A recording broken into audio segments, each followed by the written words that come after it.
Everyone. So this is a symposium.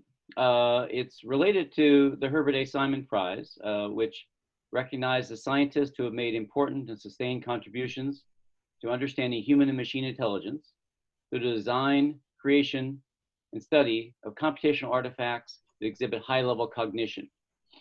This is something that's co-sponsored by the Cognitive Systems Foundation and the Herbert Simon Society. And it's because the cognitive systems movement is very much in the very spirit that Herb Simon had for research in AI and cognitive psychology. Now, last year, we launched the prize in 2017.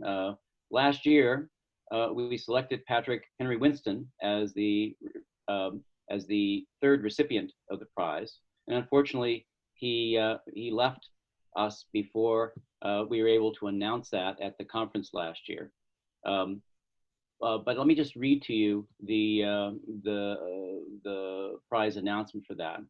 That the recipient of the 2019 Herbert A. Simon Prize for Advances in Cognitive Systems is Patrick Henry Winston for his seminal research on concept learning, analogy, common sense reasoning, and story processing, which he saw as key to understanding intelligence, and for his textbooks, courses, and videos, which educated generations of students in artificial intelligence. Now, Patrick isn't here to give his prize address. That's what we do every year. So instead, we have organized a symposium in his honor. And we're going to have 4 talks by researchers who did their PhD work with Patrick.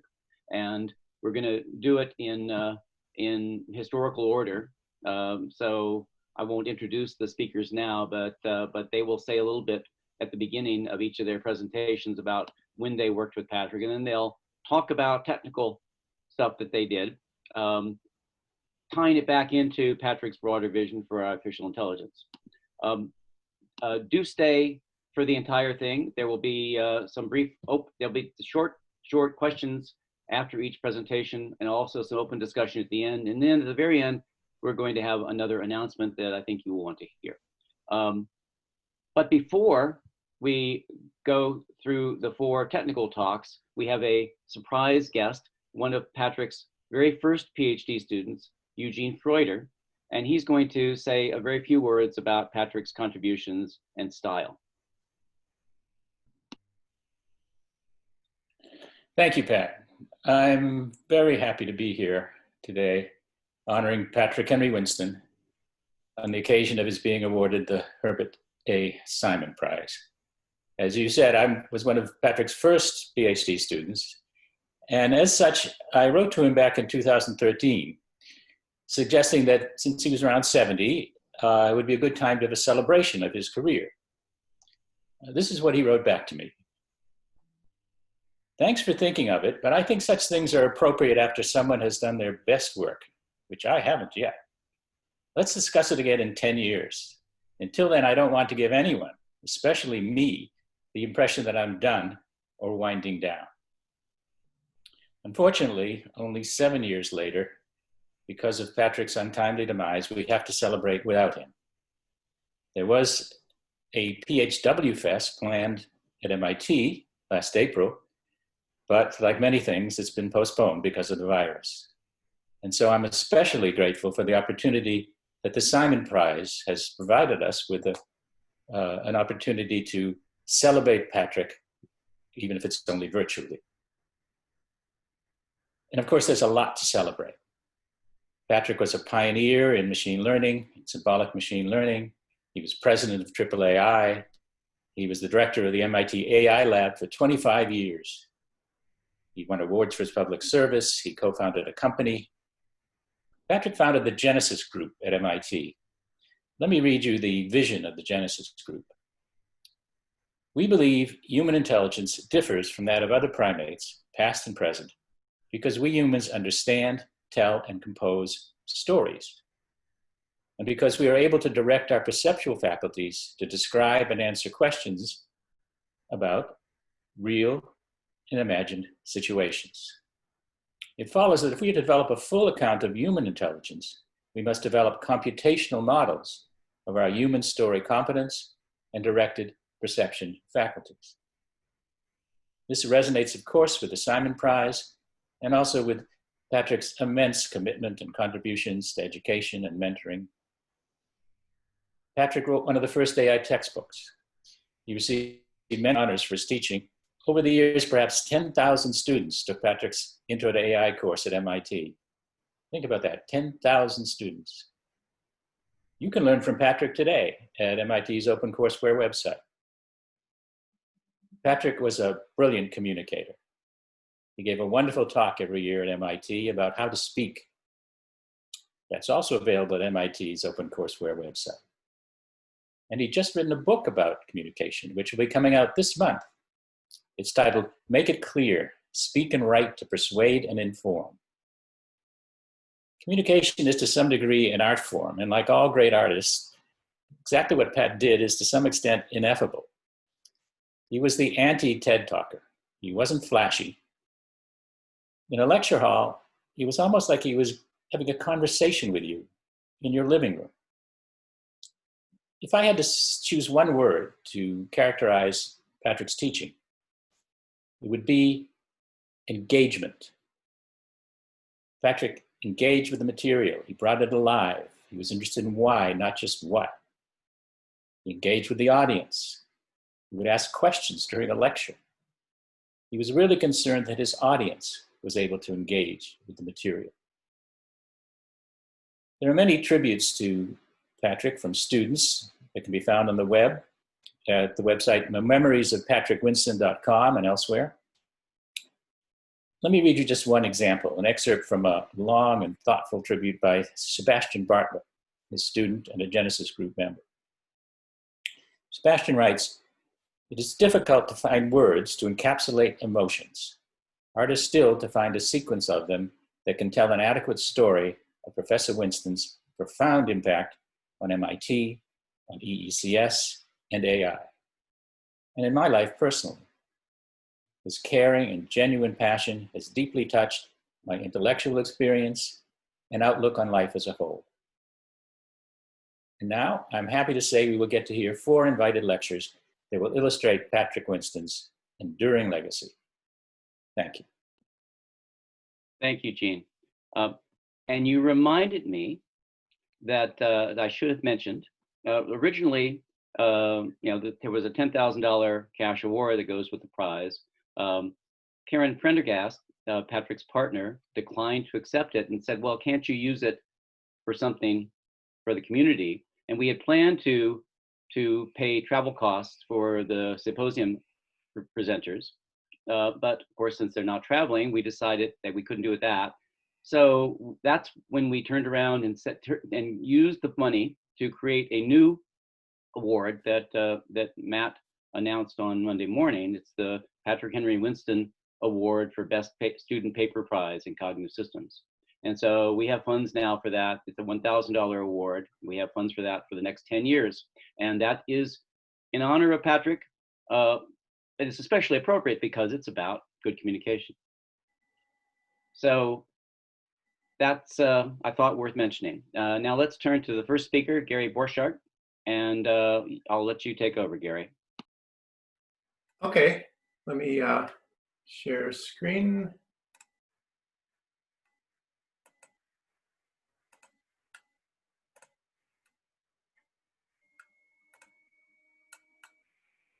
Okay, does that look good? Yes. Okay. I'm Gary Borchardt. I was one of Patrick's PhD students back in the early 90s, graduated in 1992. And I'm going to talk about my dissertation research. I'm also going to talk about some other work that I did with Patrick about 20 years later, follow-on work of the same sort.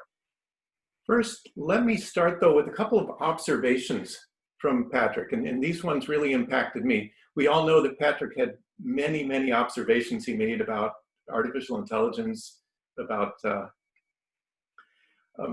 whole range of things.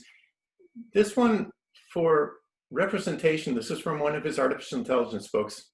Experience has shown good representations often make hard problems into simple ones.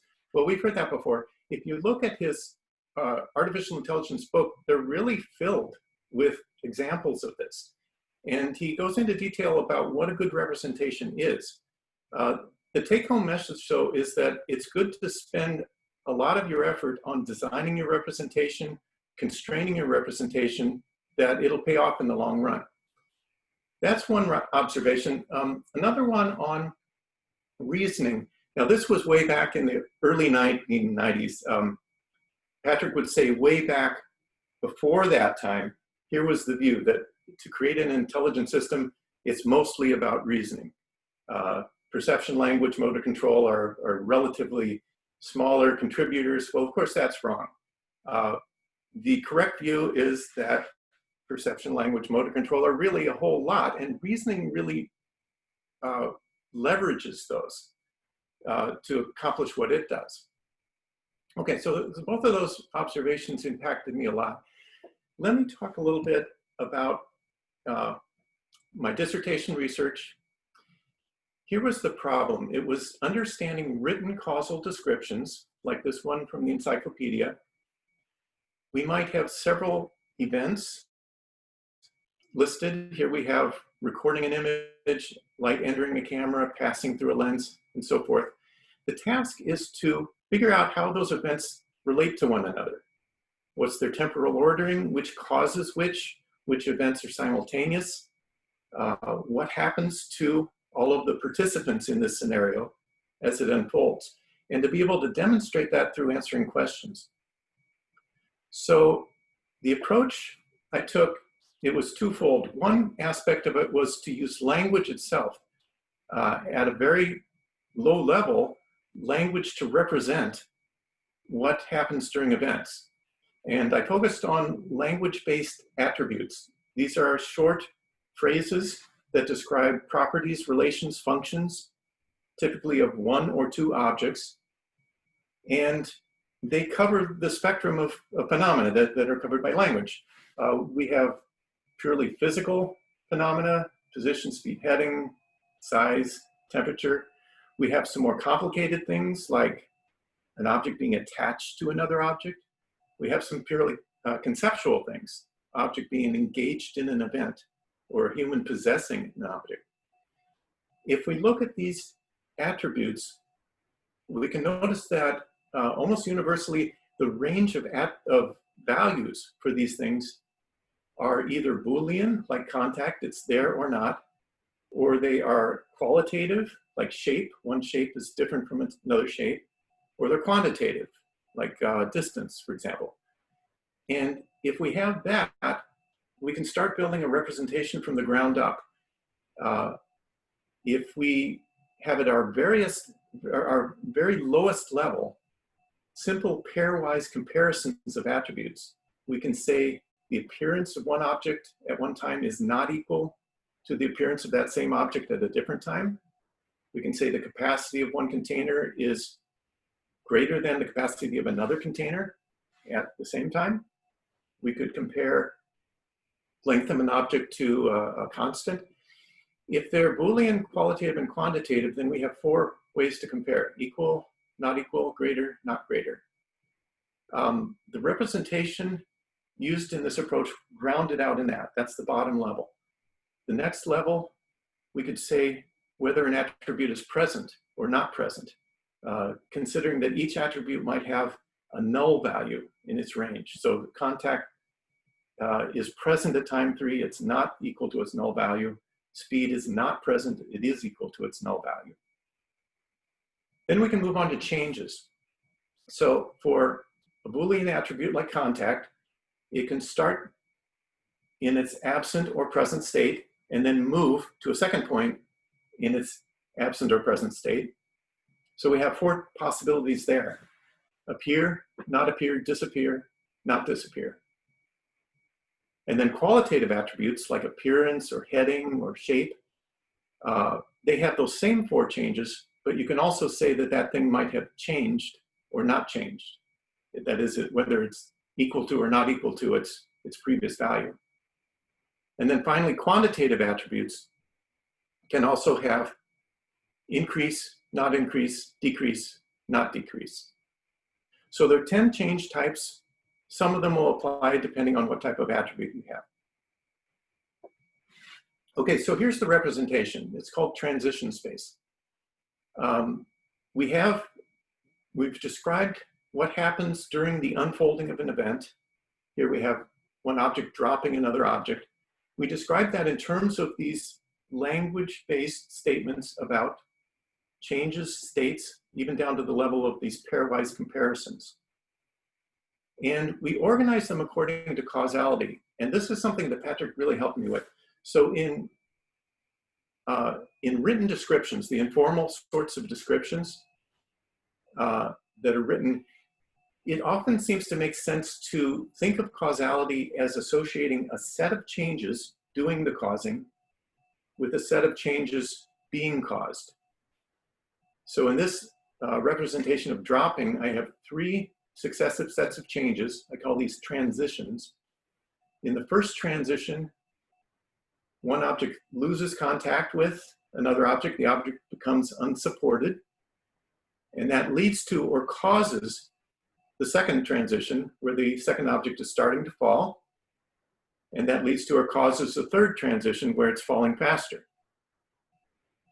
And if you think of an enormous space of all possible transitions, then an event maps to a short path in that space. Okay, so how do we use this stuff for causal descriptions? Here's a very, very simple causal description. The board is dented, the wrench is dropped. So we think about, what does that mean? How does it fit together? Well, maybe they're out of order. Maybe they were reversed. Maybe the wrench being dropped, that ends with the wrench moving downward, accelerating even. And that matches with the beginning of the event of the board being dented. So maybe that's one way to put it together. We can chain those 2 events together then, and in effect create a longer path in transition space. So there's one more idea in interpreting causal descriptions. That's the idea of exploratory transformations. So sometimes the events listed in a causal description might be metaphorically described, or they might be at a different level of abstraction. We might want to create an alternate representation of each event, or maybe several alternate representations of each event that we've read about, and see which of these might match with other events in the description.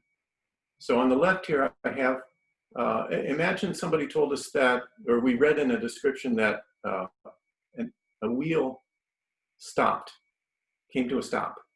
Well, maybe it was moving and it came to a stop, but maybe metaphorically, or in another analogy, it was spinning to a stop. You can generate that alternate representation by doing a substitution of attributes on here. Position, speed, heading, go to orientation, speed of rotation, direction of rotation. Being above some object is being around something like an axle. If we develop both of these representations, then that helps us with matching. The other transformation on the right here is a similar one for abstraction. This time coming into contact with part of an object is being re-represented as coming into contact with the whole object. So then putting those things together for understanding a larger description, here's that camera description again. There are 6 events on the left, also 1 precedent event being supplied. On the right are these visualizations in transition space. The black arrows are the original literal interpretations of each event. The hollow arrows are the transformed versions with the exploratory transformations. So re-representing those events at different levels of abstraction, or maybe resolving a metaphor. These haven't been associated yet, so we've got a clump of representations around each event. And then there was a heuristic process that would associate them together, much like how the wrench dropping would get matched together with the denting of the board.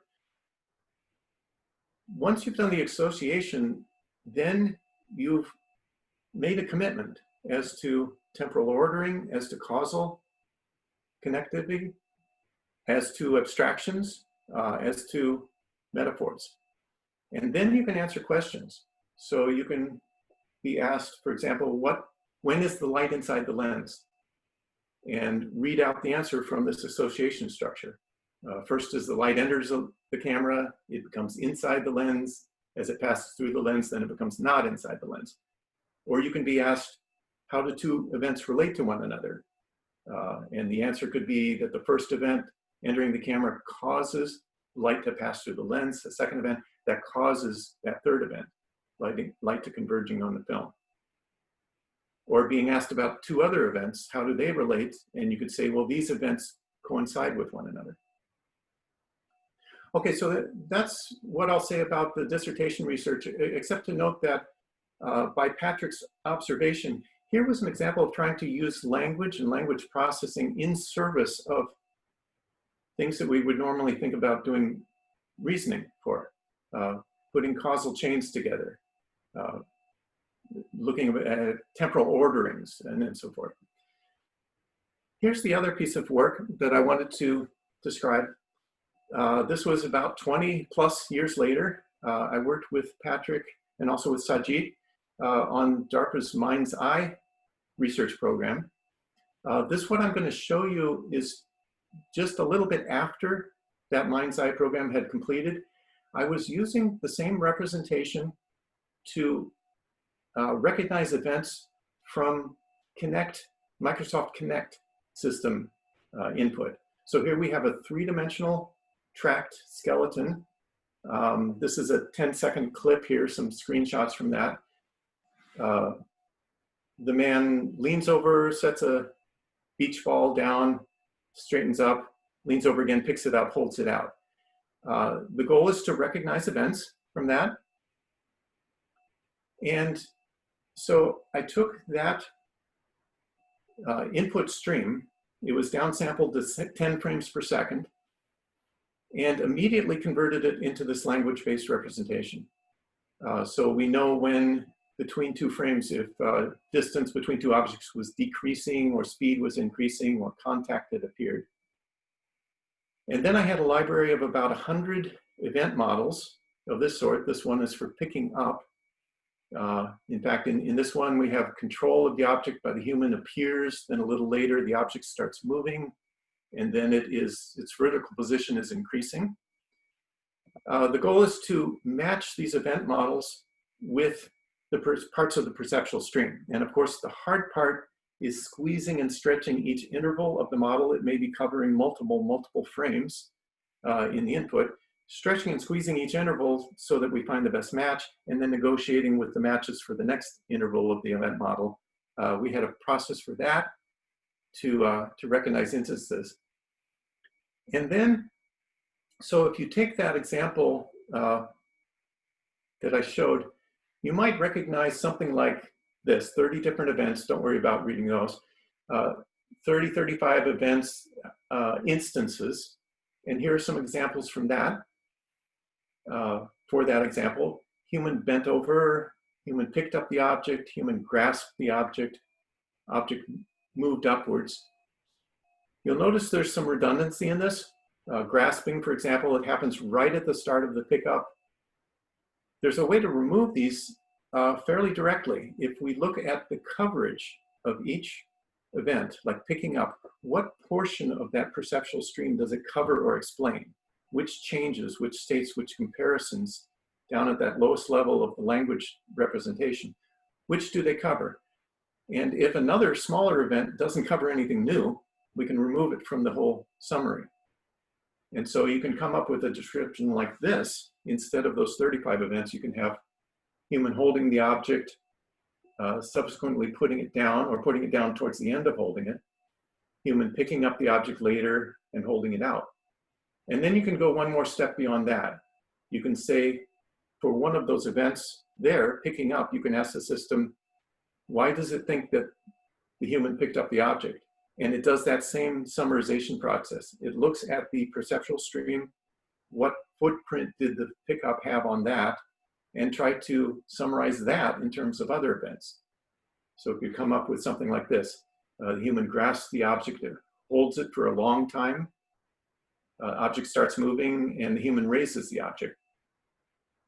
So that's what I'll say about this piece of research, except to note that here was a case of using both language and perception as encoded in language as a way of doing some things that we might normally have thought of doing reasoning for, such as summarizing and explaining. So there are some publications for this work. If you're interested, you can look up my name at MIT. There's a page that gives some pointers to these publications. And that's it. I can answer a few questions.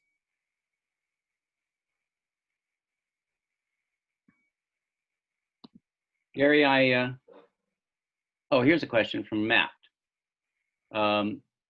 Is an event here just a transition between different qualitative states? And how do you get more hierarchy? An event is a transitions between qualitative states, yes. We don't have hierarchy except that we might have abstraction to the point where one event could be matched with a whole chain of other events. So the states and changes described in one event are over such a long interval and at such low granularity that they are consistent with, can be matched with a string of, say, 3, 4, 5 other events chained together in between. So in that sense, you could maybe infer hierarchy from that, but no, generally they don't. Okay, I had a question too. So there's been a fair amount of work on qualitative reasoning over the years. Yeah. It's been techniques have been used for simulation, for diagnosis, design, all sorts of performance tasks. Could your framework be adapted for that? I think it could help with it. I should note that, of course, I was working with written descriptions and really informal written descriptions. Well, the encyclopedia, they'd like to think it's formal, of course, but from a scientific point, informal. Mental models, perhaps that's a step towards being able to be used for those sorts of applications in order to ingest informal descriptions given by humans and start mapping out a process. But then we'd have to move on further to more technical models that could actually reason more convincingly. Okay. So I just had to point out to the audience, I looked at this Mobius language reference that Gary published. I wouldn't recommend it because it tells a very one-sided story. No, it's interesting that so many of your publications are as MIT Tech Reports. This is a tradition from the old AI lab, I recall. So does anyone else have any last questions? So here's one from Lindley Darden. Your ontology is objects, properties, relations, and events, which is quite typical, but which has been criticized for leaving out verbs. Have you found it limiting that you don't explicitly represent verbs and the activities they designate? I'm able to represent different verb senses. So you could have several events described that have the same header, the same name on them. And in that sense, this approach could be used for verb sense disambiguation. But no, it doesn't go into, certainly doesn't go into the complexities of natural language syntax. I've intentionally used a small subset of English, hopefully enough to be able to describe what you want to say, at least one way, but not in hundreds of ways as you can in English. I thought you did have verbs in there. It's true that you clearly are representing activities. Yeah, yes. And you may not have linked individual transitions to verbs. It may have been a set of transitions that are all connected to a verb. And you weren't defining verbs, right? Right, and one thing in this presentation I haven't shown is that each event model does have what I would call a header statement, a statement of the event. And that has the equivalent of the verb and the participants in the event and case roles and so forth. So that can be used as well as part of an event model. Okay, great, thank you. So speaking of transitions, we should probably move on to the next speaker. Thank you very much. Sajit Rao. Hello, this is Sajit. I hope you can hear me now. I'm now going to try to share my screen. So let's do that.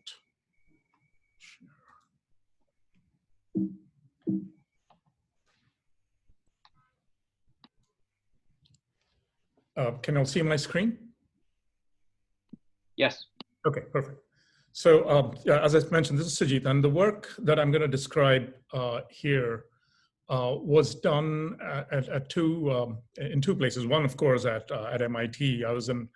I started way back as an undergrad, continued through my PhD, went away from my postdoc, came back and as a research scientist, and continued collaborating with and working with Patrick.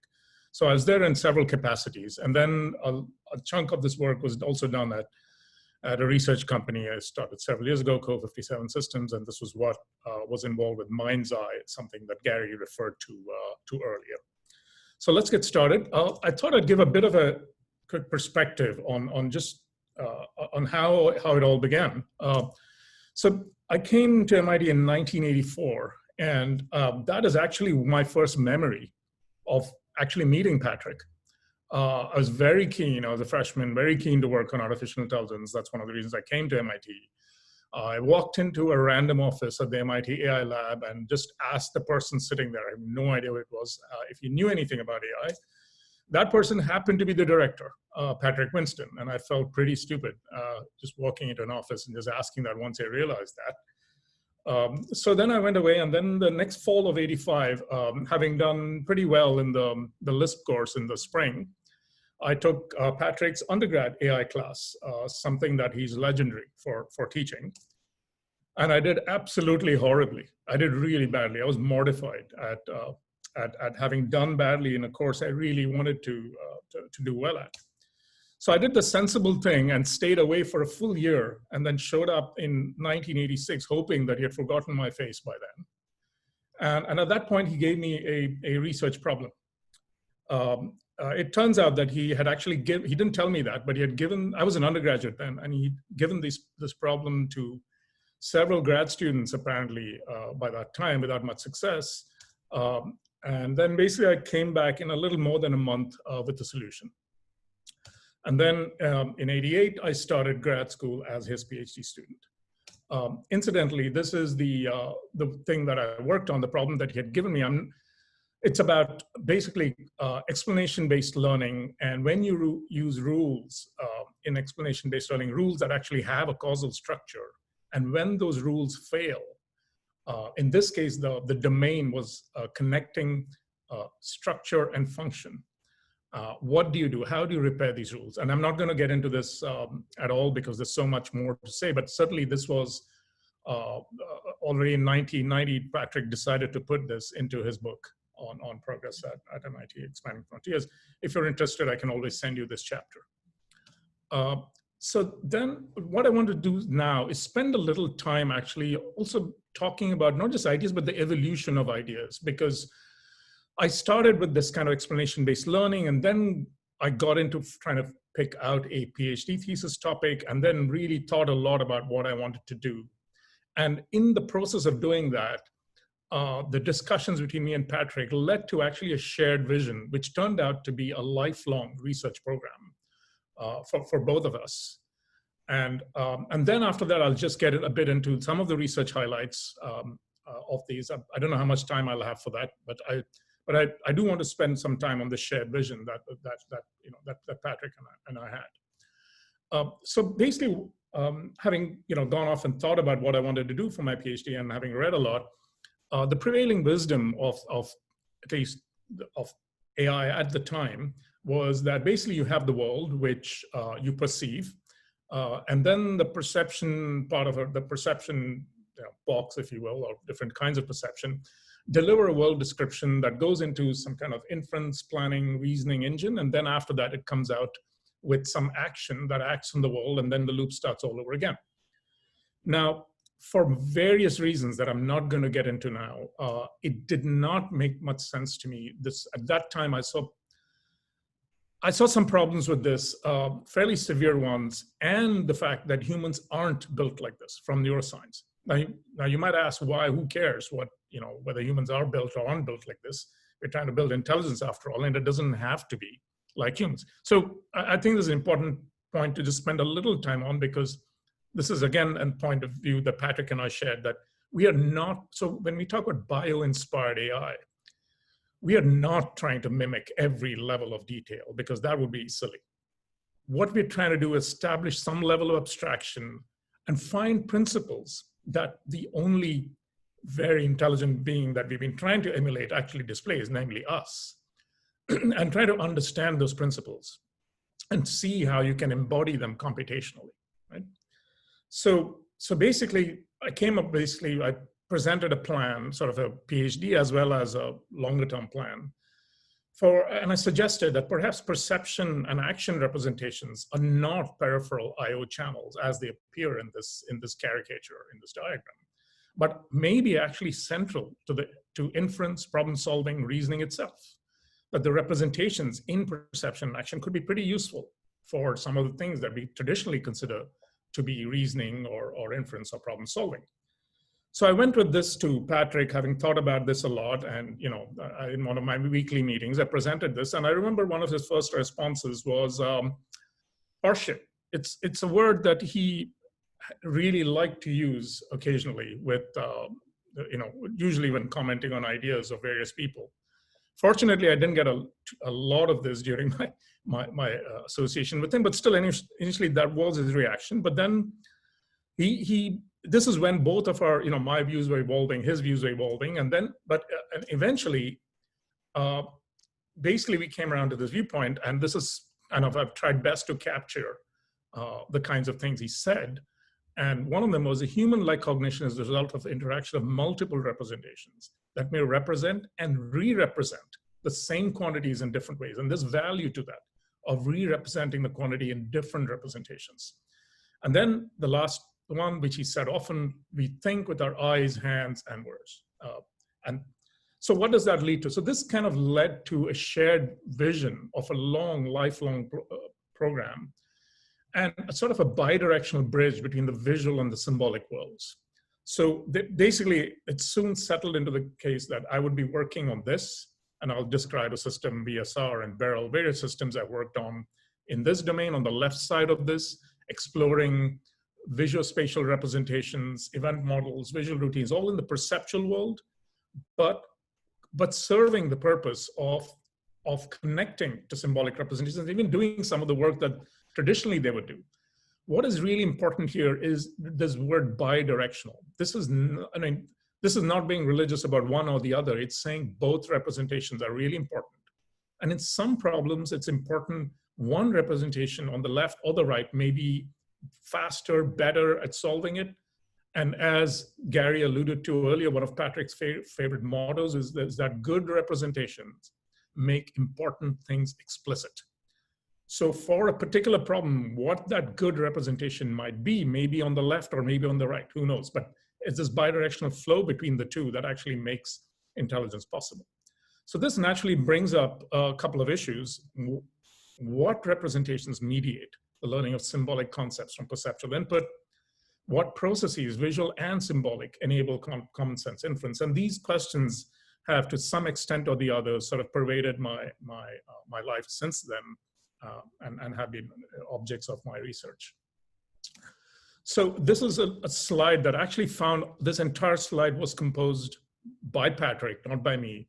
I have it because we gave a joint presentation once, and I thought it would be useful to show it here, to show his thinking about exactly the same topic. So he said, basically, you're told the car collided with the tree. And then you construct a trajectory description of the car hitting a tree. This may be in one of several symbolic representations. And here's the key, you also imagine the action. You may actually have a perceptual rendition of that action. And then you're in a position to answer various questions by processing the imagined action in multiple representations. You can answer questions like, was the car damaged? Was the tree moving? Did the car stop? Did the tree move? And so on. And as a bonus, you actually get to understand abstractions. The fact sentences like the theory collided with careful experiments. So this was also very much what he called the linguospatial loop. So at this point, I'm just going to quickly go touch upon some research highlights. I obviously will not have time to get into great detail into any of these, but just to give you a sense of how this sort of exploration of visuospatial representations and learning has played out over the last 20 or so years. So first, this slide is simply to emphasize about the ubiquity of visuospatial analysis all through. We can do tasks like this fairly easily, looking at maps, trying to take a guess. Some of these tasks are also not well defined. They're kind of ambiguous. I mean, what is the person pointing to? It could be several things, but you can take a guess. There's also things like where and how would you grasp this cup or the spoon? Now, this is something when you're reaching towards it, your motor system demands this of your visual system to supply this information. It happens quickly. It happens without even your knowing it. It happens at obviously a subconscious level. And in some sense, these are very routine tasks. Right? So that's one of the reasons I got very interested in the whole topic of visual routines. This is a seminal paper written by Shimon Ullman in 1982 about visual routines. And the main thesis of this whole proposal is that there are a fixed set of elemental operations that can be strung together in various ways that solve the kinds of tasks that I just showed on the previous slide. And that's a pretty enticing proposition. The fact that some set of elemental operations can do all these tasks is a pretty powerful statement. So it's one matter of finding such a set of operations. It's another matter of finding out how to sequence them. So what Patrick then asked me to go off and work with Jim Mahoney at Xerox PARC, which is now PARC. I thought I'd mention this because it was actually significant for me as a grad student. And I noticed that PARC is actually sponsoring some or all of this event. So I went off to Xerox PARC for 2 summers and worked with Jim Mahoney. And Jim had done amazing work with a basic set of elemental operations for the analysis of hand-drawn sketches. And I had 2 really productive summers with him. I learned a lot. And I think we got 6 or 7 patents out of the work we did with sketch analysis. Then I came back to MIT and said, okay, how do I move? It's one thing having an elemental operation for sketches, but how about the real world and real world images? What would be the analogy of these elemental operations? How would they work? What are they? And that was a whole other program, and that's what turned into my PhD. So part of this question has been explored in some ways by visual psychologists before. This is this is an excerpt from YARBUS in 1967, where he presented this painting or this picture and asked people lots of questions. And then he traced their eye movements. The first panel on the top right is simply free eye movement, where there's no question. And then for each of the other panels, there's actually a clear question. For instance, in one of the panels, for instance, the second row to the right, it asks what the ages of the people are. So clearly, the top-down task influences the foliation locations of these people. But still, the question that remains unanswered, and YARBUS certainly had no idea at the time, is what is going on when you foveate on a location? What is going on in your head? What kind of selective information are you extracting? So basically, selection is just the first step, is moving your eyes somewhere. There's other computations that happen at the point of foveation. And the kinds of features that are extracted and put into some kind of visual short-term memory is what let's call that attentional state. So then looking around, it turns out that Mary Hayhoe and Dana Ballard had done some great work on eye movements and natural behavior, sort of explaining a bit of, or shedding light on what is this visual attentional state. And without getting into all the details, it's a really good paper. Basically, the takeaway is that the attentional state is sparse, it's transient, and highly task dependent. Right? So basically, long story short, at the end, basically in 1998, I built a system that would look at real world images and close to real time at least for the hardware at that time, go through these loops of 3 sets of elemental operations. At the bottom level, you have early vision that's feeding its input upwards to intermediate level vision. Intermediate level vision takes a top-down task from the high-level behaviors and constructs a visual routine to solve the task. And then I showed how you could use that for, this is one example of that mechanism working at the time. What's even pointing to, there's a series of foveations. At each foveation, you extract different sets of properties as you move your eyes around, and then end up finally making a guess of what the human is pointing to. So now let's just go to another aspect. So we're talking about visual routines, the mechanism of these routines that extract spatial relations. But where do how about learning? What launches these visual routines? What kind of learned structure? And the point is, it has to be learned, because it would be too tiresome to try to input all these visual routines by hand for every single task. They had better be learned. So I started working on this problem of how do you learn visuospatial events? And in this case, I picked verbs. Verbs because they're very challenging, because a single verb can have so many different ways of occurring. And this brings up the question of how should verbs be represented and learned. So basically, learning visual activity requires visual attention. And this is the key point, that it reduces the dimensionality of the learning problem, a visual attentional trace.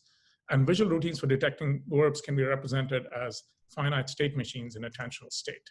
So I'm just going to rush through some of these slides. The point here is that we came up with a certain sequence of basically came up with the notion of attentional states, looking for the regularity in this sequence of attentional states is what captures regularities that actually embody the verb on the perceptual side.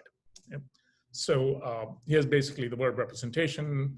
And we ended up learning verbs from scratch for verbs like catch, a much more complicated one for give, which is not supposed to be legible, but all of this was learned from scratch. We had fairly good results for the fact that we had only 3 training examples per verb. It learned with very few examples, emphasizing that the representation was really making important things explicit. We also discovered relations between words. And then finally, I want to stop with this one, which is Beryl, which is what we built from Mind's Eye. And this was a live system that would perceive, and the most important thing here is a top-down and bottom-up loop that would anticipate, as the action was unfolding, what it might be, bring up 3 or 4 learned models and verify them You have 2 with minutes. a top-down component. Yep. So finally, I want to end with, I wanted to show you some results, but there's no time for that from that. But this is basically, I wanted to emphasize what, in terms of my gratitude to Patrick, but first of all, for just giving me a chance to work on these amazing problems. And then for tens of thousands of hours of mentorship, passionate discussions about intelligence and life advice. And finally, for him to lead by example and basically demonstrating how to never give up on the big questions. And I'm going to stop there. Thank you. I only see one question so far, but it seems to be addressed to Gary, but I don't think it is. I think it's to you. Okay. It says, what are your thoughts on how one should go about comparing different representations for solving the same problem? So, I mean, the various ways. One is simply if what you're saying is that they all managed, first of all, do they solve the problem? And I'm from the question, I'm assuming that they do. They're all different, but they all solve it. In which case it's just an issue of parsimony. It's also, is that representation good for solving other problems, or is it a one-shot kind of trick for doing that? Obviously, a representation that allows you to solve multiple problems is going to be much more useful. Secondly, there's resources. Obviously, computation time, the amount of learning needed. Do you need a supercomputer running neural nets and deep learning overnight, or will it learn, for instance, in a few seconds? As, for instance, when I was doing it with my students, without any of that, it managed to learn these things. So all of those in terms of complexity of learning essentially and performance are sort of key factors.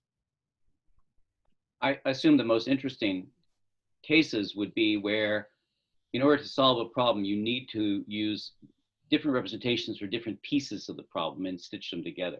That would be the most profound example. Absolutely. And in fact, in this example, at the bottom right, and if you're still seeing the slide, you'll see that that feeds into MIT Genesis. And this was the mind's eye, where MIT Genesis would take over some of these things the vision system was saying and use multiple representations to reason about exactly the same event. And then in some cases, probe me to do something else on the visual end. And so, Pat, this is kind of what you're saying is using multiple representations. And obviously, I've been talking of the vision side, but I wanted to point out here that this actually talked to Genesis. Right. Here's another question. With explicit representations your system learns, do you think it could do the task itself? I'm not sure what that means. This is from Shawali. She is essentially learning to act from observing. That's ill-structured for me. If Shawali can speak, maybe she can clarify it. Maybe not.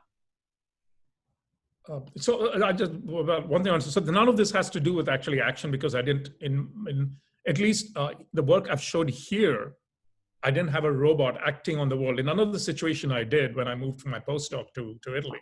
But here you didn't have a robot acting on the world. And here the point is to learn to recognize verbs and predict the verb that's going to happen. And that's the extent to which this is, think of this as a spectator trying to understand an event. Right. So your performance task was plan recognition and things like that. Correct. Not plan generation or execution. But correct. Clearly, once you got these structures, then they could support planning and execution. You just didn't focus on that. Okay. Yes, absolutely. Yep. There's one more question. Two more questions. So what would happen if you asked the system to do an impossible task, such as put a block on itself? Of course, your system doesn't do tasks, so it couldn't do that. But could you describe? Could you? Yeah. Some version. Yes, I could come up with a version of that. So even before, obviously, as Patty pointed out, my system is actually not doing it. But before doing it, it would actually have to imagine it. It would have to have experience of having seen this before. The first thing it would do is, well, have I experienced that before? And what would the spatial relations look like between a block and itself? And it just would not, it wouldn't make any sense. There would be no precedence. There would be nothing in experience. And so it was essentially fall flat because it's never seen that before. Right. Can God create a rock he can't lift? So, so there's one more question. I'm going to rephrase it. So this person, this is Blake Elias, says, do you have thoughts on how a machine could, quote, automatically discover useful representations for the types of problems you worked on? Now, let me rephrase that. I mean, let me distinguish between representational formalisms, which you're not discovering, right? You're saying there are these different representational formalisms, right. And then you're trying to do learning within each of them and yes. link them to each other. So yes. My take is you are learning representations already. Yes. So I'm not, so I think that the term representation learning has been thrown around way too much in the field, and people think it's magical or something. Any system that learns is learning representation. Correct. So the kinds of, so in my case, a representation for, let's say, a verb is changes in the attentional state of the observer. And what is monitored in the attentional state, kind of like, for instance, the variables that Gary was mentioning, could be monitored in the perceptual side, and changes in those variables and complex combinations of those variables give you basically is the representation. So so in that sense, that representation is fixed in the sense that it is changes of variables being monitored, but that doesn't stop you from playing with different variables and seeing if adding a new kind of monitoring a new visual property and monitoring changes in the state of that property is going to buy you more learning power, for instance. So, to that extent, it's still flexible because you can experiment with different things. All right, very good. We need to move on. Thank you very much. This is great. Thank you. Thank you. So the next speaker is Mark Finlayson. Mark, can you take over?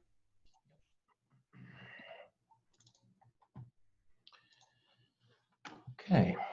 Oops. Let's stop these. Okay. Everybody see that? Or at least one person? Yes. Great. Okay, so it's my great pleasure and honor to be here and to be asked to present during the symposium. My name is Mark Finlayson. I am now an associate professor at Florida International University down here in Miami. And I run the Cognition, Narrative, and Culture group, and our research agenda is very much inspired by Patrick Winston's vision.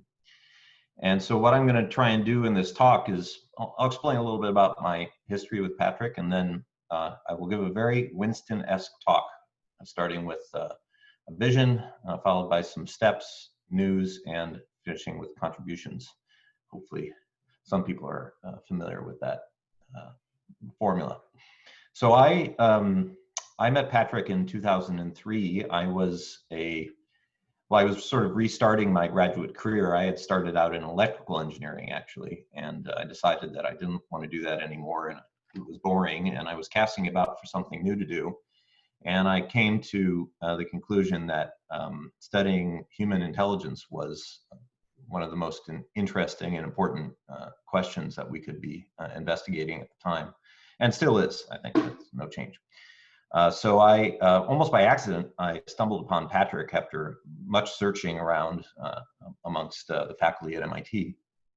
And he was pretty skeptical at first. First, he tried to send me off to Tom Knight. He said to me specifically, you know, Mark, you know, AI, no one's interested in AI anymore. You really got to go do this biology stuff, you know, synthetic biology. That's where it's at. And he tried to pawn me off on Tom Knight. Well, I was pretty resistant to that, and I had already kind of made up my mind that that was the thing that I wanted to do.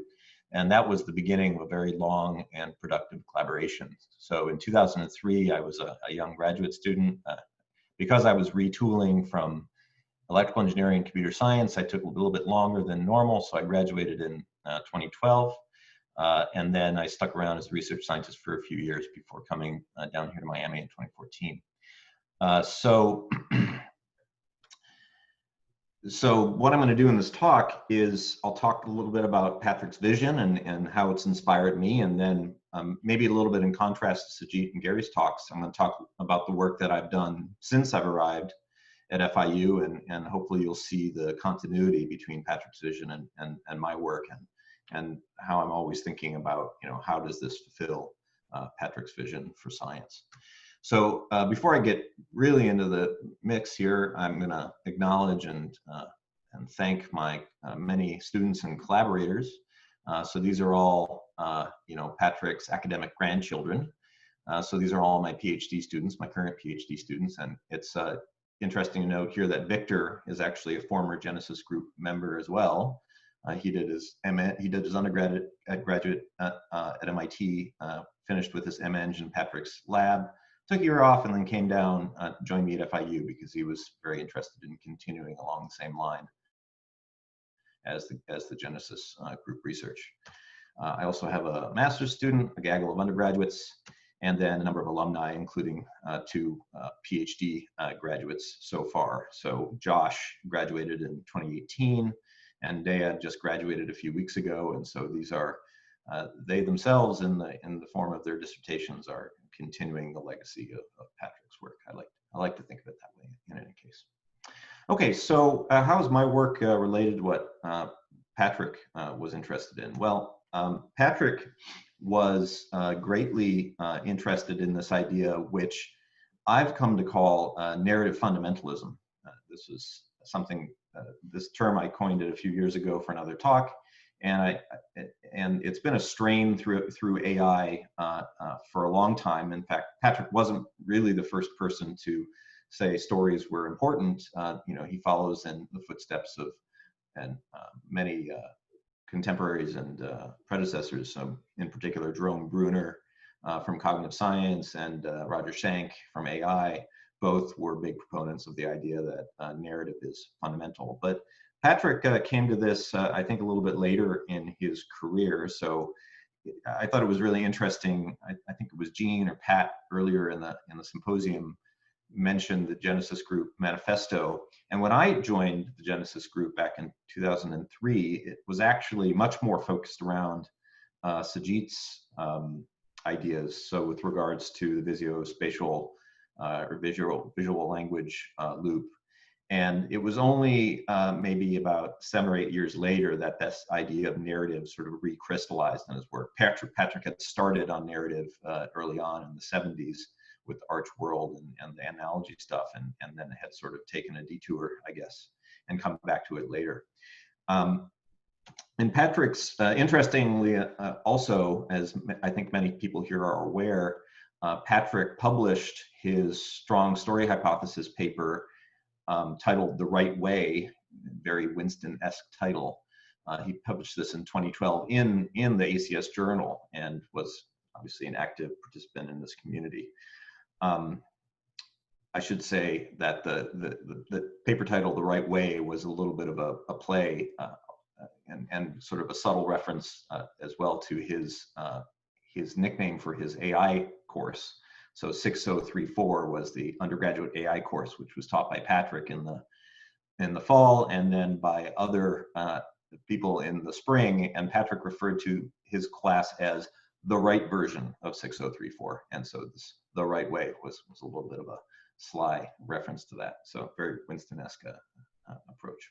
Anyway, in his strong story hypothesis paper, he proposed the following: that our inner language enables us to tell, understand, and recombine stories. So by inner language, he means, you know, the cognitive internal representation that we use to reason and think, instantiated in the brain's hardware. And it's really that ability that distinguishes our intelligence from that of other primates. So this is, I think, a very fascinating and compelling hypothesis. And it's something that I've taken very much to heart, and I think I very much believe in it. And I think that there's a lot of work to be done to not only show this hypothesis to be true, but also to play out its consequences both in cognitive science and in artificial intelligence. So, and I want to also point out here, this next slide is just another piece of evidence that this didn't sort of spring out of whole cloth from nowhere. So these ideas had been sort of percolating inside of Patrick's mind and also within the group for many, many years. This is a slide directly taken from a presentation that Patrick and I gave in 2011, just the year before the ACS paper, where we had this abstract in the Biologically Inspired Cognitive Architectures conference titled Narrative as a Key Cognitive Competency. And the argument here was that narrative requires all of these different interesting cognitive things to be going on. And so as sort of a test bed and a driver for AI research, it's really interesting, but it also seems somehow the human mind seems to be especially tailored to doing narrative, so to speak. And I was pointing out in this slide that these three things that we had been focusing on at the time, so sequencing in terms of organizing things into sequences of events, gap filling, trying to align sequences and finding where they match or don't match, and then pattern extraction were really three higher level tasks that if you took all these things together, this is what you got kind of when you had narrative. So that was for many years sort of the driving thought behind Patrick and my joint work.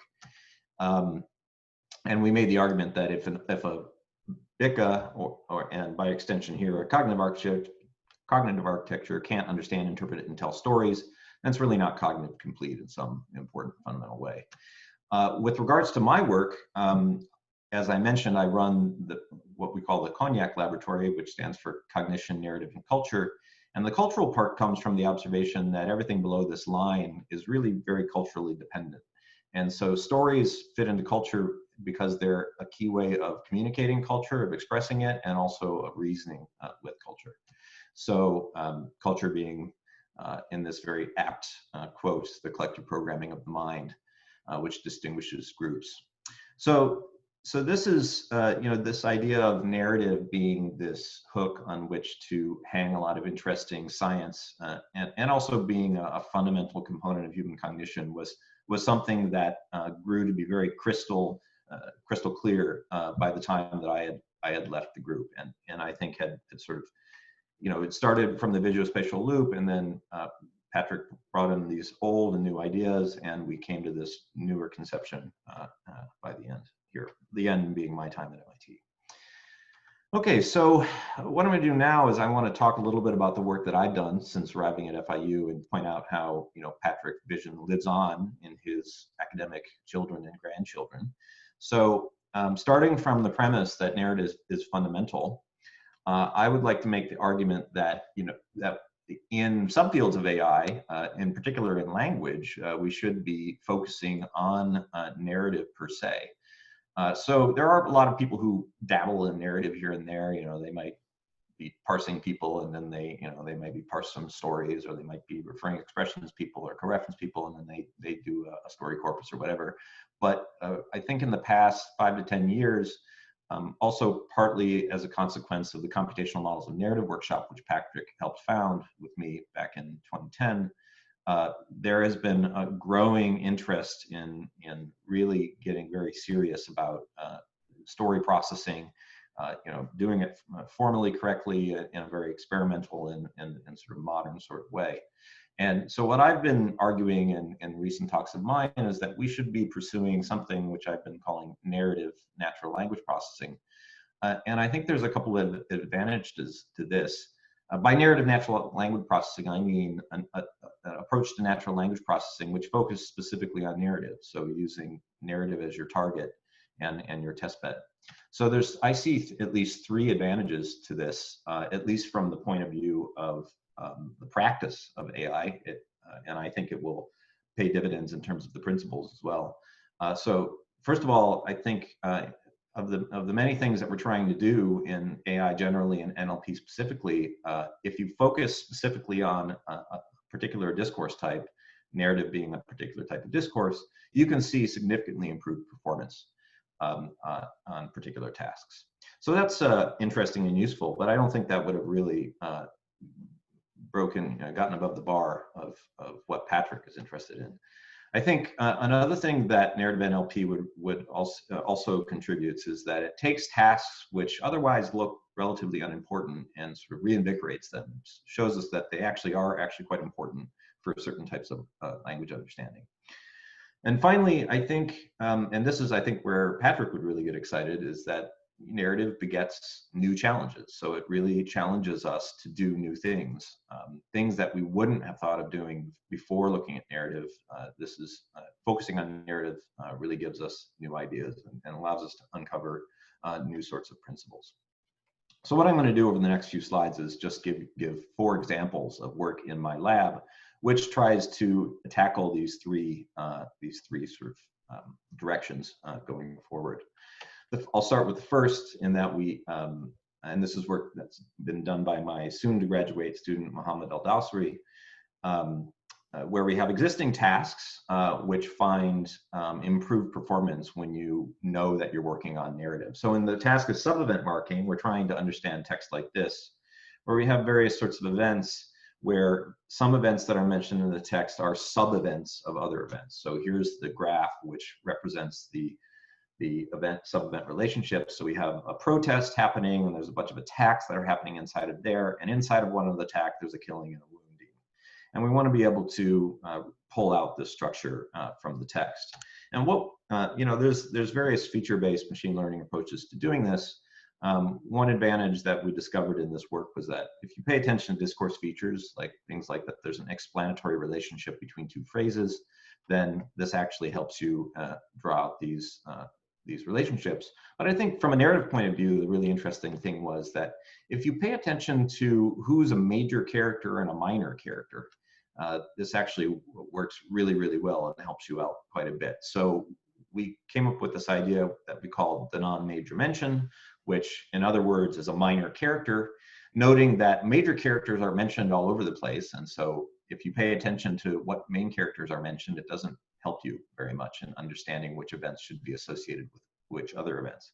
But if you filter out all the main characters and you focus only on the minor characters, what here we're calling the non-major mentions, then you get a big boost in performance. And so I think this particular idea, at least in a very minimal way, satisfies Patrick's criterion for what he might call a gold star idea, the idea that an idea that really highlights an important principle in a particular domain. And in this particular domain, the idea that focusing on non-major mentions really gets you an important improvement in this task, I think was interesting.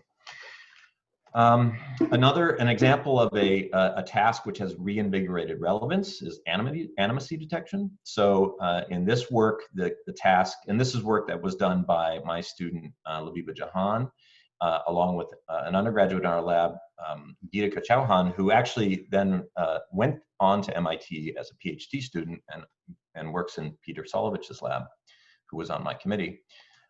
So the task in animacy detection is to identify when things are doing stuff in stories, which is actually a little bit harder than you think it might be. Because you can have things like dead horses and walking stoves dead horses in all sorts of stories, walking stoves in folklore, and they don't sort of follow your common sense rules for animacy. So what we did is we designed a new representation. We basically said the way people are doing it right now, namely focusing on the words, is not the right way of representing animacy, and you really need to represent it at the co-reference chain level. It seems like a sort of trivial observation, but in fact it allows you to solve this problem fairly easily. And we were able to, with this gold star idea in our toolkit, we were able to achieve near perfect performance on this task, which Mark, you have 2 minutes, so you may need to be more animated. More animated, okay. I do see the time. So a third task of 4 is finding stories and boundaries. So this was my first PhD student, Joshua Eisenberg, who set himself to building a system which would find the boundaries between stories, not only story and non-story text, but also between stories and their nested stories. So this is an example of a new kind of task, which is not really relevant to most other kinds of text. The idea of finding nested stories. And this ability to sort of tell a story within a story within a story is really kind of critical to the narrative facility, and I think something that Patrick would have been very interested in. Finally, my own work for my PhD thesis was a good example of a new kind of task. This is work that's been continued by 2 students in my lab, Victor and Labiba, who I both mentioned both of those already. And the idea here was to take a theory generated by Vladimir Prop a while ago and then model it computationally and learn it. And I was able to do that. And that, although it took a long time, I think it's something that really fit the mold of what was going on in Patrick's group. Okay, so in a very Winston-esque manner, I will conclude with a contribution slide. Patrick argued that narrative is fundamental. Building on that, I'm arguing that we should be striving for an NLP for narrative. I've described 3 utilities, including improved performance, reinvigorated relevance, and new challenges. And I've showed examples of where these bear fruit, in particular, sub-event marking, animacy detection, story nesting detection, and plot structure detection. And with that, I will take questions. I have not seen a question. I have oh, here's one. From Jamie Macbeth. You mentioned Patrick's remarks on, quote, inner language, unquote. In what ways do you think inner language is unlike outer language? Are the differences about structure, process, content? Well, the first thing I'd say is I wasn't one of the big theoretical drivers of the inner and outer language distinction. So this would be a question I would defer to Patrick on if he were here. I mean, I think the distinction is certainly inspired by Chomsky's original distinction between, the inner grammar, and I forget what the specific terms are, but what's represented on the inside versus what actually happens. I mean, I think one of the most important things that Patrick would point out would be, the recursive nesting nature of these things. So outer language is the sequence, right? Whereas the representations in our mind are nested. So I think that's probably one of the most important aspect. So that would be sort of a structural difference. Thank you. So I have a question or a comment question. So I remember copy editing Patrick's essay back in 2012, and I remember thinking, you know, this is, well, you'd characterize it as a narrative. He was a narrative fundamentalist, suggesting that means that narrative underlies all other aspects of cognition. That's not my take at all. Yeah, no, I would say that's a mischaracterization of the My take is that the field has different metaphors for intelligence. One was intelligence is search. Another is intelligence is multi-step reasoning. Another is intelligence is about using knowledge, right? And it seems the strong story hypothesis is at the same level. It's saying here's a lens through which we can view intelligence, and all the classic things, the components of intelligence we can view in terms of how they support this ability to tell and understand stories. Is that fair? Well, there's two ways to answer that question. One is the way I think Patrick would answer it, and the way that I would answer it. So I'm going to start with Patrick. What I think Patrick would say. I think he would disagree with you. I think I had this discussion with him many, many times, and I think I proposed that particular point of view to him as a way of softening the strength of the hypothesis, and I think he explicitly rejected that. So I think he thought that there was something like a narrative module in the mind. If not that, but then, you know, some set of modules which together really made narrative something special. Whether or not I agree with that, I think it's still an open question. I mean, I don't think we have the evidence to say one way or the other. I mean, it's certainly very suggestive, many of the things. I mean, narrative is the evidence surrounding narrative is so compelling in many different ways, and yet inconclusive, you know, that it has sustained this long-term interest. You know, stories, that's one of the very first things that people started looking at in AI back in the 60s, you know, story understanding systems. So, you know, stories are sort of seductive in that way, and as a way of explaining or leveraging. They are. I mean, the question is, in my mind, is the story understanding ability somehow very low level, and other things are built on top of it, like say planning, or I think Patrick would have said yes. Yeah. I think the question is open. Yeah. I agree. Okay. I don't think I see any other questions right now. I do have a story. I have some land for sale in Florida that you might like to buy. No. I already own land in Florida. Yes, but mine's in the Everglades. So, okay. So thank you very much. And let's go on to the last speaker.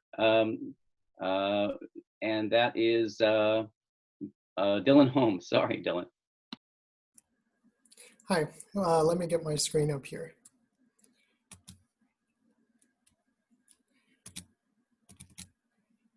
Can you see it okay? Yeah. In case you guys haven't guessed, we've been going through sort of more or less historically with older students first, and Dylan is one of Patrick's, just about to finish his thesis, and was working closely with Patrick for the past 10 years. Yep, that's right. So it's really an honor to be here today and to join my colleagues in talking about work that was inspired by Patrick. I myself met Patrick around 2012 when I joined MIT. That's where I'm currently working now, both finishing up my PhD and helping to organize the day-to-day activities of the lab. So what I thought I'd take the opportunity to do today is give a very high-level overview of the Genesis research group that Patrick built, the kinds of questions that we're interested in and the kind of work that we've done, especially recently. Also tying that into the overall cognitive systems enterprise that we are all here a part of. And then I want to talk about what's next, which is the work that lies on the horizon and the ideas that we can take away from this work and apply in the future.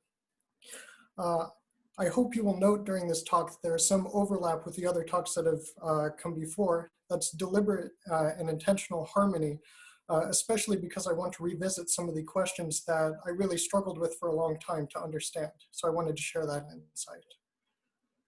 To start, I'd like to start with the research question, which is, what makes humans uniquely intelligent? That is to say, what is it about human intelligence that separates it from the intelligence of all other species on Earth? If you're like me, you probably think that this has an immediate and obvious answer. I certainly did starting out. What makes humans uniquely intelligent?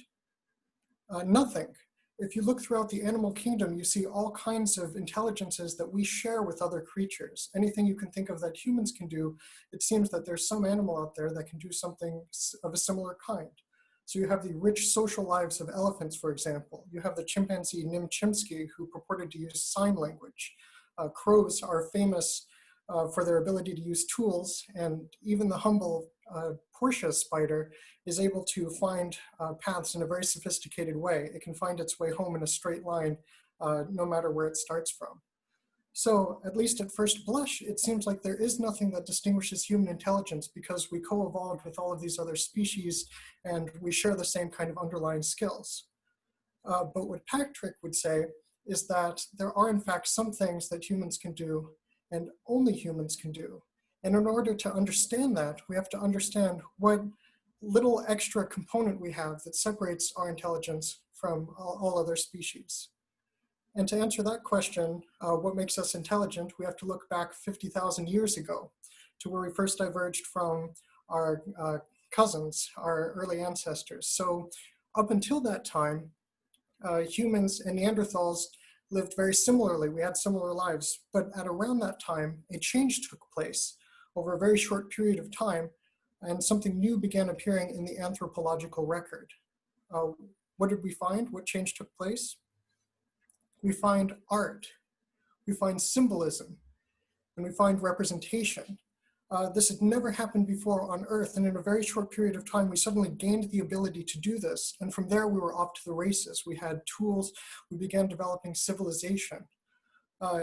In the words of Ian Tattersall, the paleoanthropologist, what happened is that we developed the ability to be symbolic. We gained the ability to leverage all of these underlying skills that we share with other species, our visual capabilities, our logic capabilities, our pathfinding capabilities, and our social ones. And the symbolic capability was the keystone in the arch that brought all of these together and enabled us to reason about it abstractly. Now at the Genesis group at MIT, we like to frame this as a technical hypothesis, which I believe Mark alluded to, the interlanguages hypothesis. The idea that the skill that we have that no other species has is the ability to build abstract, compositional, highly nested internal descriptions of situations and events. This also, by the way, suggests an architectural approach, because if you're bringing these different representations together, you must have some kind of architecture in which to do it. But this interlanguages hypothesis needs some clarification and some caveats, so I want to go through those very briefly. We're of course talking about inner representations and inner languages, not the outer language. If you look at the psychological literature, you can see that even in adult humans who have lost their ability to speak, they nonetheless retain the ability to do very complex symbolic operations. So it seems that the skill we're talking about here is not rooted in our ability to produce these representations as language, but rather in our ability to build them in the first place. Another great example of this is pre-verbal infants, who of course exhibit an astonishing symbolic capacity, despite the fact that they haven't learned yet how to speak. Another point on this is that it's not about linear strings of text. We're not reducing everything to NLP. As Sajit talked about, we also deploy our visual mechanisms here.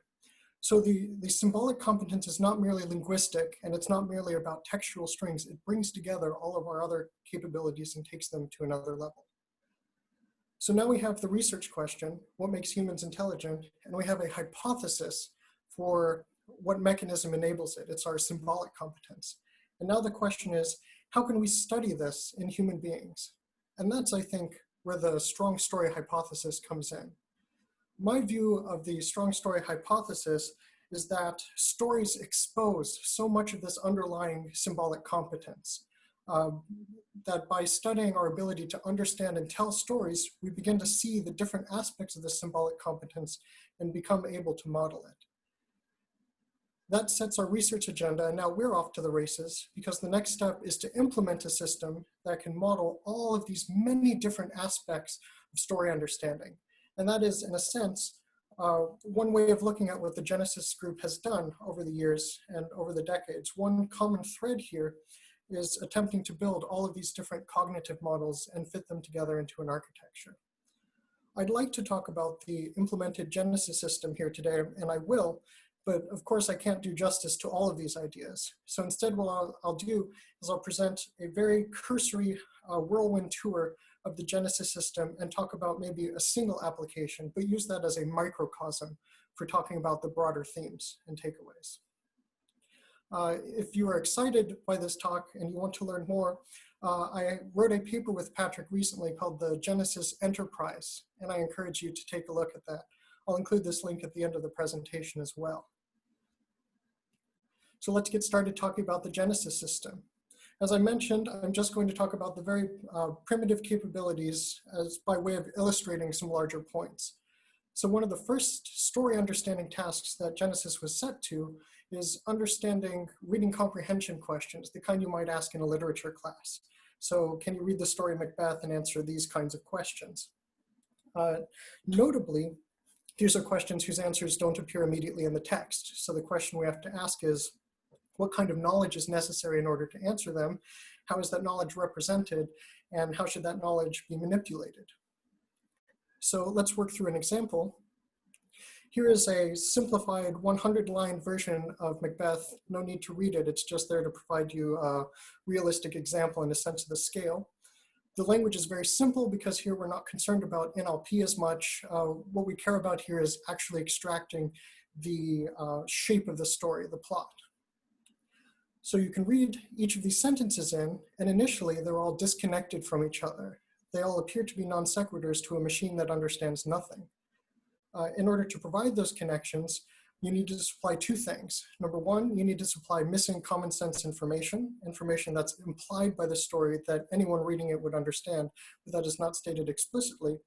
And you also need to introduce causal explanations, the connections between the events, the inferences that join them together. To supply that, we introduced reflexive rules. There happen to be 7, each of them targeted towards a different application. But the point is that through these rules, we add the additional knowledge and the additional causal connections necessary. Initially, these rules were hand-coded. Later, we began importing rules from knowledge bases in order to augment what we know. Once you have these augmentations, then you get a story like this. This is much too small to see, but the high-level takeaway is those isolated boxes have become densely interconnected. What you see here in the white boxes are events that were explicitly mentioned in the story, and all of the other multicolored boxes and the connections between them were supplied by rules. Now, once you have this elaborate graph structure, you can now search it for the answers to certain questions. So you can ask questions like, is Duncan dead? And you can find that in the story. Even though Duncan becoming dead wasn't explicitly mentioned, it was introduced by a rule because, of course, murder happens, and that implies death. You can search for other things. At a higher level, you can search for themes. Once you have this densely interconnected graph, you can search for high-level patterns that emerge from the densely interconnected structure. You can search for constellations of events that lead into the overall themes. So you can search for a concept like Pyrrhic victory, for example, where an initial happiness through the course of the story is transmuted into a crushing defeat. Here you can see that kind of pattern being analyzed here. I want to take a step back from this and point out that representation, as was mentioned earlier, is key here. You don't want to just be matching based on strings or something like that because that's not humanly realistic. So a lot of the apparatus of Genesis is dedicated to collecting many different representations to get a more human-like view of which things are similar. We, of course, have taxonomies to capture ideas like animacy. You only want some patterns like revenge to take place between animate actors, so that stubbing your toe on a wall doesn't count as revenge. We also, of course, have transition space representations, so we can match something like light impinging on film to something like a train of thought reaching an impasse. So you can see similarities there, and on and on. Each of these similarity representations, each of these representations gives you a more powerful matching capability, and that's really what takes the system to another level. So at one level, what we have here is a very basic story understanding system and a theory of what it takes to answer reading comprehension questions. But arguably, what we've built here, in fact, is a story understanding substrate. And over the years, over decades and generations of students, what has happened is people have used this substrate to build new cognitive models. That is to say, not just adding new knowledge or new rules or something like that, but building genuinely new cognitive systems on top of this very basic architecture. So what I'd like to do next is talk about some of these applications. If you look at our recent work that has come out of our lab, you can see a lot of really interesting applications, each of which has some clever new ideas. Since I can't do justice to all of them, I will simply talk about one, namely my own work on hypothetical reasoning. So, hypothetical reasoning. The key idea here is that so much of our understanding depends on things that could have happened in a story, but didn't. So ideas like suspense, or surprise, or poignancy fundamentally depend on our ability to imagine how things could have turned out, even though they didn't turn out that way actually. So the question I set to myself is, how can you build this into the Genesis system on top of the substrate there? Let's start with a concrete example. A paradigmatic example of hypothetical reasoning is self-defense, because of course there you have a harm that could have happened, but doesn't actually end up happening. The question we ask again is, what kind of knowledge do you need in order to answer these kinds of questions, and how should it be manipulated? So without going too much into technical detail, I supplied Genesis with the ability to take out or introduce new events into stories and to see how the story changes as a result. Of course, changing a story by adding an event or subtracting one has dramatic consequences. Imagine taking out a pivotal scene from a story or removing a character entirely. These seemingly minor changes have dramatic side effects. So what I had to do was introduce a new type of knowledge, which I called presumptive knowledge, in order to capture the kind of inferences that human beings would make about what changes are reasonable to infer when you consider a hypothetical variant. What we end up with are two stories. One is the original story as Genesis processed it, and the next is the variant with all of the side effects and the presumptive knowledge in play. Now, what is interesting here is what happens next. This is an illustration of an idea that has come to the fore in the Genesis group as a whole. It is the idea of telling a self-story. So while telling these two stories, I also had Genesis tell a story about, while reading these two stories, I had Genesis tell a story about what it was doing, the kinds of rules it was applying, the kinds of concept patterns it found. This resulted in a self-story, and because Genesis has a sophisticated pattern matching capability and a sophisticated analytical capability, it was able to read its own self-story and describe the differences that arose between these two stories, the original and its hypothetical variant. That was cool because it allowed Genesis to understand something about its own knowledge. It was able to reflect in a way.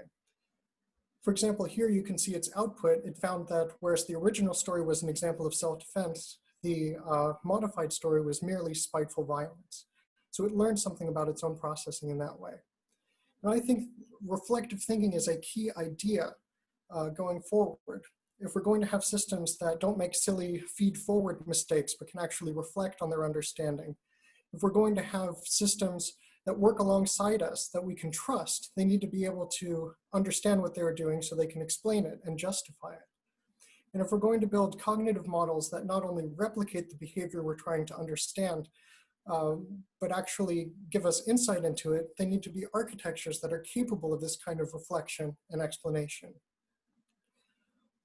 That is why it is so striking to me that using the story understanding substrate, it became so easy to add this meta level of cognition.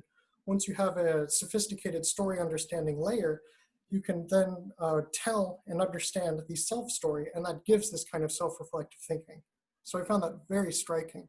And a number of different projects in the group that have come out recently, such as learning new information or doing self-aware problem solving, relate to this kind of idea, which I think is very powerful. You have 2 minutes. All right. So where does that leave us? I've talked about the Genesis group at a very high level. I talked about the question that we're passionate about, which is finding what makes humans uniquely intelligent.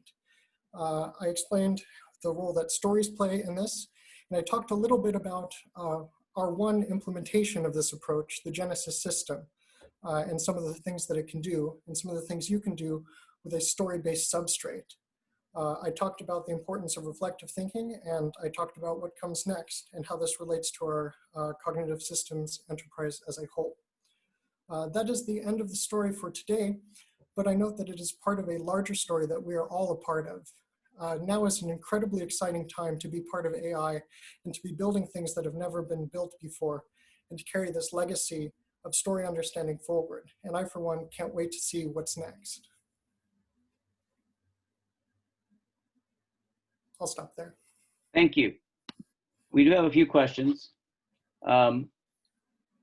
The first one is so philosophical, I'm not sure we should spend time on it. It's basically a question about why aren't you looking at things that humans aren't smart enough to do, for example, save ourselves from becoming extinct?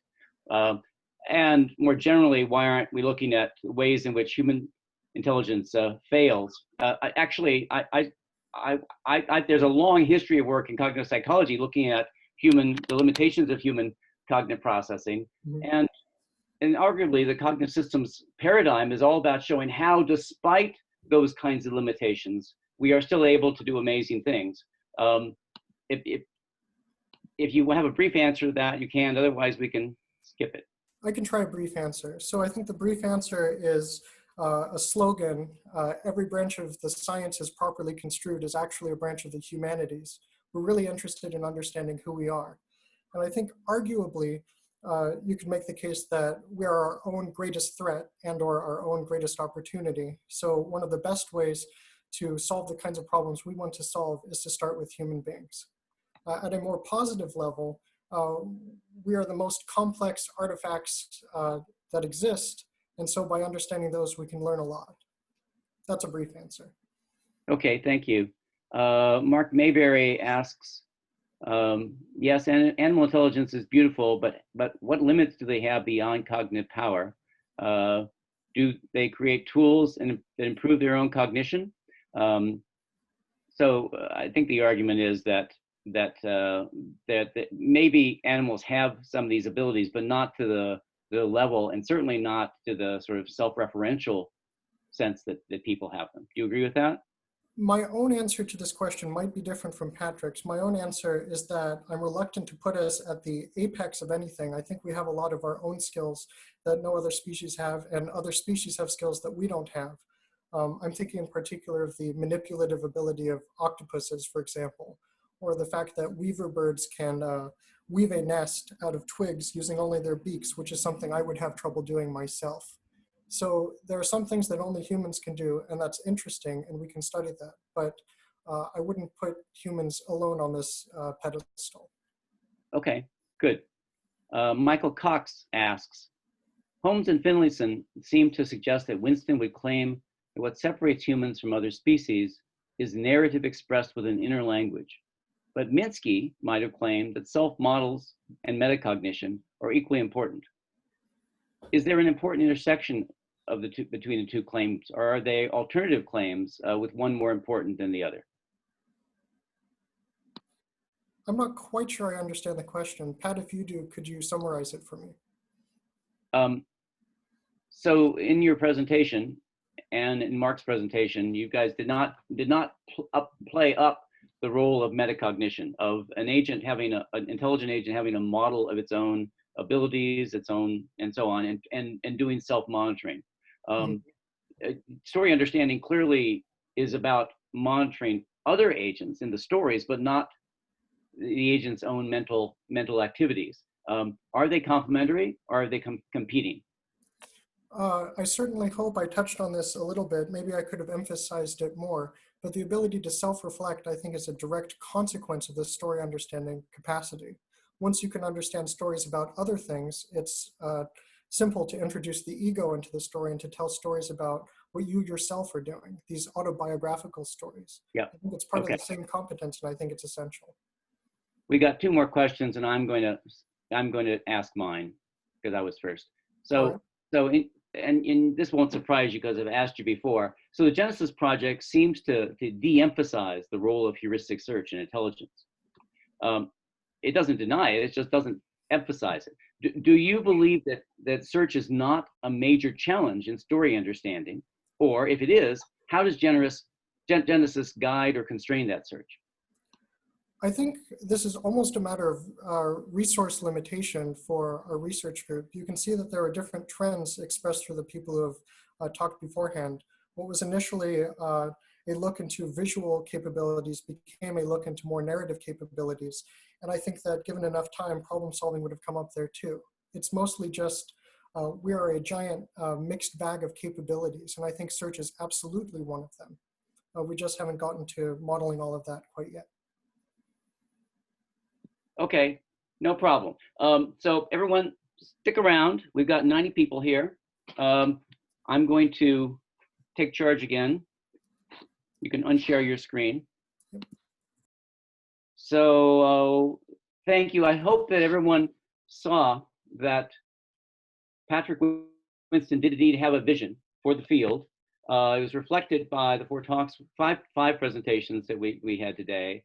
It was I wouldn't say that it was a unified cognitive architecture in the sense of Alan Newell's, but it was definitely a unified theory with a common vision that guided a bunch of the research. And I think it's one that's very, very defensible and worth remembering and taking into account in each of our own research efforts. Now let me shift and since this is the Herbert A. Simon lecture series, usually given by the recipient, but not this time. I'm going to end by telling you about the 2020 recipient who we selected recently, and I hope that the recipient is here and will be able to accept. So the recipient of let me just read you the little blurb that we have. The recipient of the 2020 Herbert A. Simon Prize for Advances in Cognitive Systems is James Allen for his research on temporal reasoning, language understanding, dialogue systems, interactive planning, and knowledge acquisition. Let's see if James is here, and I hope he can share, can come online. I am here, Pat. Very good. You accept? I accept. I am. I'm deeply honored by being awarded the Simon Prize for Advanced in Cognitive Systems. I just say it's been a dream of mine throughout my career to understand how knowledge, reasoning, and context enable deep language understanding. So how language and reasoning and all connect. And actually, interestingly, when reflecting on this recently, as I get older, I kind of have been feeling that I've not really accomplished anything near to what I hope to do in this endeavor. So I'm actually deeply honored that the contributions I have made are considered valuable enough to be awarded this prize. So I thank you very much. Very good, thank you. And for those of you who will be coming back next year, I hope that James will be presenting the Simon Prize lecture then. We're not sure yet where the conference will be or whether it will be physical or virtual or a mixture. But the plan is he will have a speech on the many things he's done. And if you want to find out about some of the work he's done more recently, one of his articles appeared just recently in the journal Advances in Cognitive Systems, based on the talk he gave actually over a year ago. But it's an interesting work, and of course you can find lots of other things on his website. So I think we're out of time, but thank you again for joining us, James, and I hope you can stay for some other talks too.